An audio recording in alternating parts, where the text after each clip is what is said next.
Hello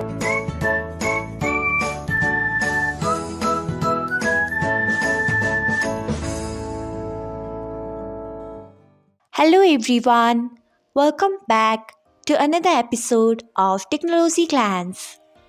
Today, in this video, I'm going to guide you through how you can turn on in-app sounds on Telegram. So, let's get started. Firstly, open Telegram app in your device. Then tap on three lines icon. Next, tap on settings. After that, tap on notifications and sounds. Then scroll until you find in-app sounds. Then turn on it by tapping on it. So, this is how you can turn on in-app sounds on Telegram. Thanks for watching. If you found this guide helpful, we would love it if you hit the thumbs up button below.